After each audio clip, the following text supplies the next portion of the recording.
हरे कृष्णा, जय माता दी। स्वागत है आपका मेरे इस धार्मिक चैनल माँ ब्रह्मांडी कृपा @अनीता धार्मिक ज्ञान पर। आज मैं आपको अपने इस धार्मिक चैनल पर वैशाख महीने की दूसरी कहानी सुनाने जा रही हूँ। मैंने पहली कहानी आगे सुना चुकी हूँ, आप उसको भी सुन लेना। और ये दूसरी कहानी मैं आपको इस वीडियो में सुनाऊंगी, आप ध्यानपूर्वक सुनना और अपने परिवार वालों के साथ जरूर शेयर करें। मेरी वैशाख महीने की कहानी इस प्रकार है। एक पति पत्नी थे, लकड़ी का गटर बेचकर पेट भरते थे। वैशाख का महीना आया, सब लोग वैशाख स्नान करने लगे तो ये औरत भी वैशाख नहाने लगी। पति रोज गटर लाता और पत्नी उसमें से एक एक लकड़ी करके निकाल लेती। वैशाख नहा कर आती, आंवला पीपल सींचती और ऐसा करते करते 1 महीना हो गया। पत्नी नहा धोकर एक एक बचाई हुई लकड़ियों का गटर बनाकर बेचने के लिए गई और भगवान का नाम लिया।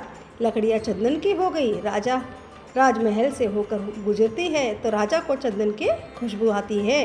तब राजा ने पूछवाया कि लकड़ियों की कीमत क्या लेगी। तो वो बोली, जितना आप चाहे दे देना, पर मुझे 5 ब्राह्मण जिमाने हैं, उनको जिमाओ जितना सामान चाहिए। राजा ने नौकरों के साथ 5 ब्राह्मण जिमे जितना सामान उसके घर पर भेज दिया। दाल बाटी और चूरमा ब्राह्मणों को जिमाया और दक्षिणा दी और स्त्री ने ब्राह्मणों का आशीर्वाद लिया। पति का गटर बिका नहीं था, उसकी देर हो गई। इधर ब्राह्मणों व भगवान के आशीर्वाद से झोपड़ी महल में बदल गई। रसोई में 36 पकवान तैयार हो गए।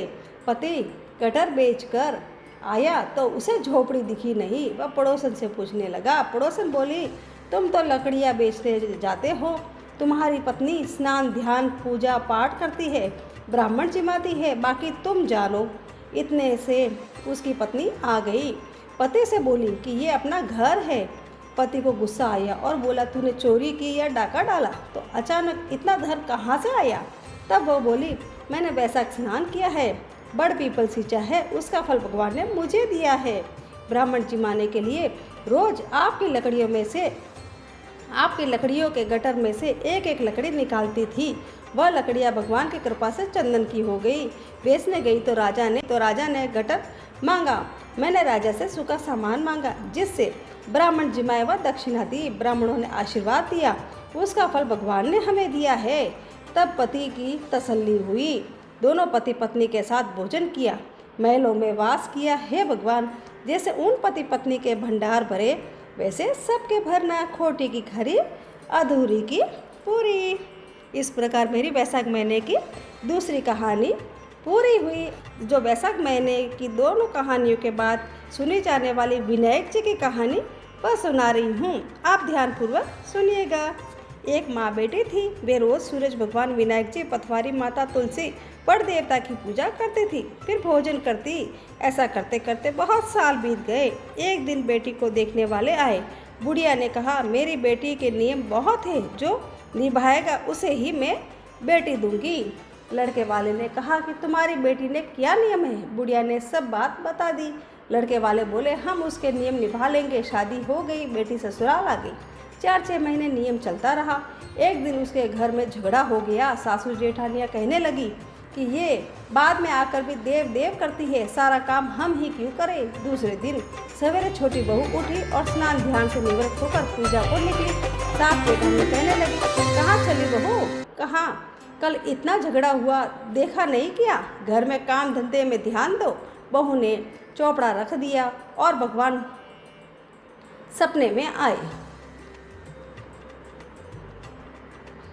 कल इतना झगड़ा हुआ, देखा नहीं क्या? घर में काम धंधे में ध्यान दो। बहू ने चौपड़ा रख दिया और महल में जाकर सो गई। भूखी प्यासी 2-3 दिन तक सोती रही। भगवान सपने में आए। बहू सोती है या जागती है? बहू बोली, चिंता में हूँ। भगवान बोले, तेरी चिंता मिट जाएगी, उठती क्यों नहीं? खाना क्यों नहीं खाती? बहू बोली, कैसे खाऊं भगवान?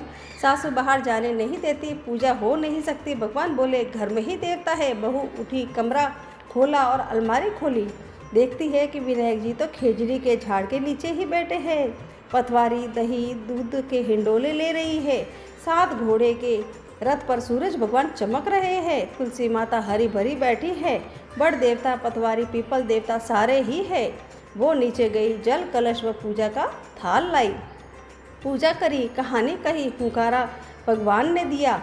नीचे आके जिमने बैठी देवरानी जेठानी कहने लगी, रूठी रानी कौन मनावे, टुक टुक करती आप ही आवे, कहाँ गए तेरे नियम धर्म। बहू बोली, सब कुछ किया, आप सब चलो, मैं आपको भी बताती हूँ। आगे आगे बहू तो पीछे पीछे सब जने चले।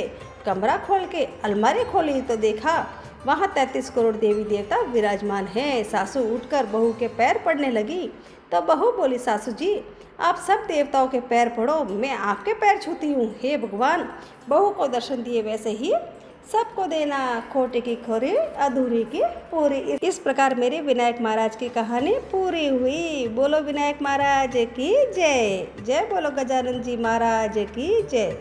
अगर आपको मेरी ये दोनों कहानियाँ अच्छी लगी है तो आप मेरे इस वीडियो को लाइक करें, चैनल को सब्सक्राइब करें और अपने दोस्तों के साथ ज़रूर शेयर करें। जय माता दी।